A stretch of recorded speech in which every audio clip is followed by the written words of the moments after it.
While we're on break for the holidays, we want to bring you a sampling of our CyberWire Pro offering that we've made available to all of our listeners. Subscribe to CyberWire Pro and get this exclusive content ad-free along with essays, transcripts, and other bonus content. Visit thecyberwire.com/pro and subscribe today. And now, a word from our sponsor, Insights, a Rapid7 company. Threat intelligence can benefit all organizations by proactively defending against threats before they become cyber attacks. Insights, now a member of the Rapid7 family, is offering a free, personalized company threat intelligence report to help you manage the risk in today's cybersecurity landscape. Within minutes and using only your company's domain, Insights' proprietary tools find potential external threats, including phishing attacks and dark web mentions targeting your organization. To download your free threat intelligence report, go to insights.com/cyberwire. Insights allows any security operations team, regardless of size or capability maturity, to expand identification, speed remediation, and automate threat mitigation across its extended attack surface. Again, that's insights.com/cyberwire to download your company's free threat report. And we thank Insights, a Rapid7 company, for sponsoring our show.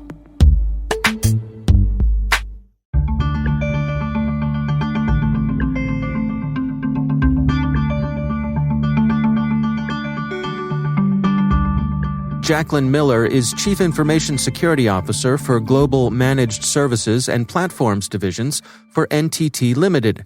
Her day-to-day includes overseeing security and compliance programs, but in addition to that, she spends time mentoring young women, making sure they know there's a place for them in the industry.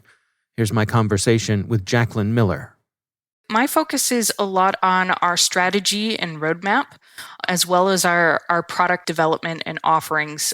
So really the security of any of our offerings, including those that are kind of direct security services for our clients. For me, it's about looking at what are our customers dealing with, what is our industry dealing with, and what are our potential customers interested in or looking at leveraging managed services to solve.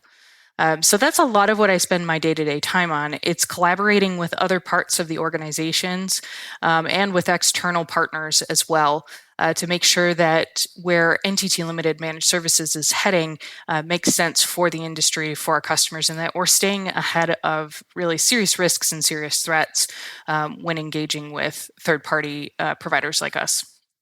How do you describe your own leadership style? I use a very collaborative leadership style. For me, it's led by a lot of curiosity. So I'm not very much a fan of the top-down kind of decision-making triangle by any means. Empowering, especially in cybersecurity with the pace that our industry moves at, empowering everyone on our team to make decisions in the moment when something is happening is critical. So it's very important to make sure that we're breaking down our strategy to all of our team members and being relatable as well to our team members. That's also helpful in client conversations to make sure that they understand, what risks can we help mitigate just by consuming our services? Where do we have extensibility to help them expand and grow, improve their security roadmaps? And each of those conversations has to be custom tailored for where that person or where that team is on any given day too, right? Not everyone is having a great day.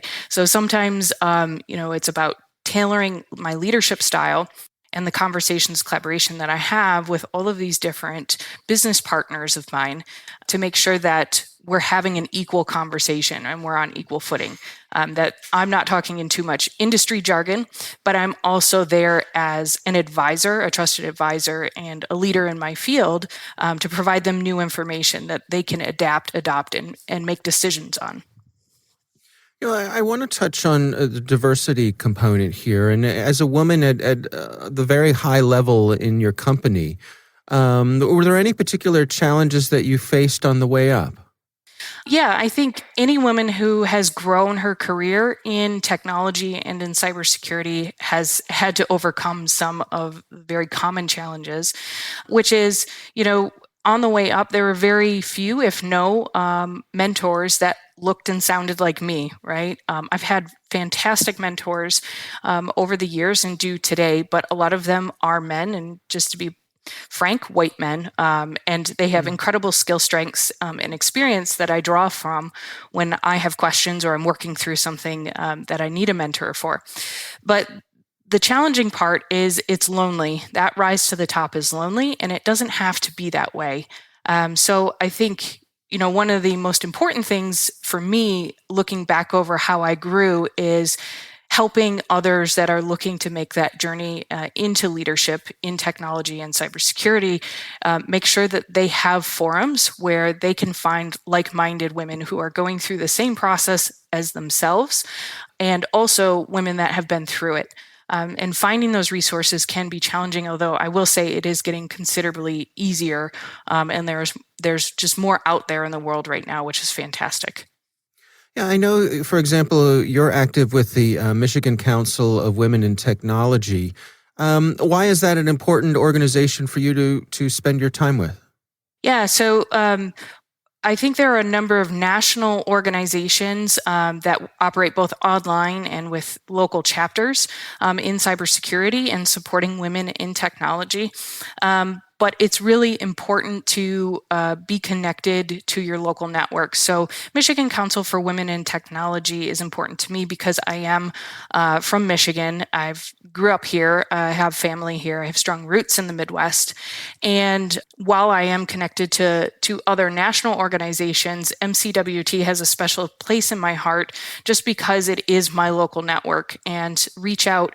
Unfortunately, during pandemic has been almost entirely virtual, but now that things are opening back up, and previously having those face-to-face conversations with women, both that have grown their career, women that are in the process of growing their career, just like me, and then also young girls that are exploring STEM and seeking out opportunities, providing new opportunities in all phases of kind of growth, education, and career, is something that MCWT focuses on and specializes on. And that's another key reason why they're special to me as an organization, is because of that spectrum of growth. And one thing that they do a really good job with is that they're willing to pull women in at any point in that career cycle, which I very much align to and believe in terms of cybersecurity. So if a woman is, she could be well into her 20s or 30s and thinking about making a career change, MCWT has programs that focus around that type of transition. At the same time, they've also been able to grow programs for girls in STEM at both the lower elementary, high school, and into the college years in terms of internships and mentorship program with girls that are working on their computer science degrees. When you're out and about, mentoring younger women who are considering coming up into the industry, what's your message? What sorts of inspiration do you share with them? So I pull from, my background as much as possible, which is it's more important to get started than it is to know all the things that there is to know about cybersecurity. Certainly, if young women have the opportunity to go through an associate's or a bachelor's program before they enter the workforce, that's fantastic. But only about 50% of women that are in the workforce, and even lower with men, actually have a degree before getting into cybersecurity. And I think that's really interesting. And it's identifies the fact that there are multiple paths into the industry. So when I'm talking with women that are thinking about that, it is to recognize that there are multiple channels in, and not to keep your blinders on and think that there's only one path forward or one way to succeed in terms of developing a career in cybersecurity. There's a lot of really great certification programs that can help women if college is not something that is affordable, or just from a timing perspective is not something that's achievable.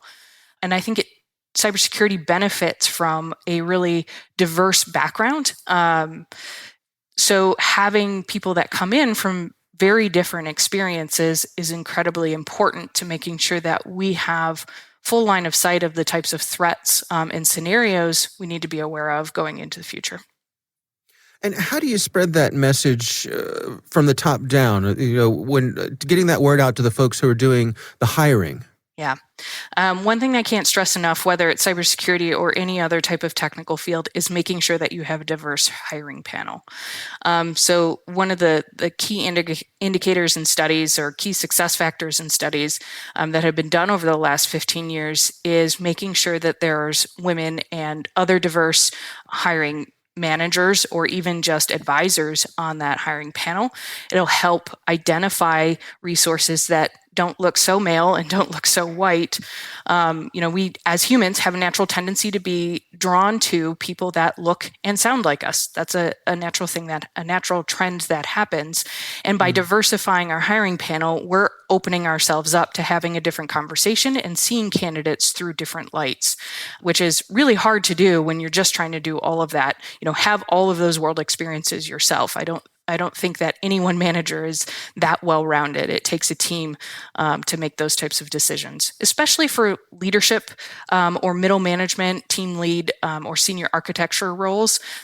I highly recommend having more of a panel style interview. The other thing that I'd recommend is being open and transparent about your goals in terms of diversity and equity and inclusion. Identifying the fact that you have an imbalance of the number of women on your team or the number of diverse candidates coming in your pool. And the more that you talk about that, the more it's going to solve the supposed, or what I hear often is that I'd love to hire diverse candidates, but there are none of them in the pipeline. And it's been really interesting that there's a new study that came out recently, just in the last year, looking at the percentage of women in cybersecurity. And we've been hanging, as an industry, around 19-20% for quite a few years. But the last year, the pandemic has actually improved our metrics there. So we're closer to 25% women. It's kind of the first time we've actually seen a material bump in a while, which is fantastic. So I think that's a good indicator to say, that there are women in that pool, and the way that we need to get in touch with those women, or get in touch with diverse candidates, is to bring up and use our platforms that we have as leaders to identify that we need diverse candidates, that we have those things opened up, and having connections within our own network that are diverse, other women, to share that we are hiring into those roles, is going to help us expand that pipeline to a more diverse audience, so that announcement of those job opportunities aren't just going into the same kind of white male pool that it has been, and has been perpetuating the problem of not diversifying our teams over the last 5 or so years. Our thanks to Jaclyn Miller from NTT Limited for joining us.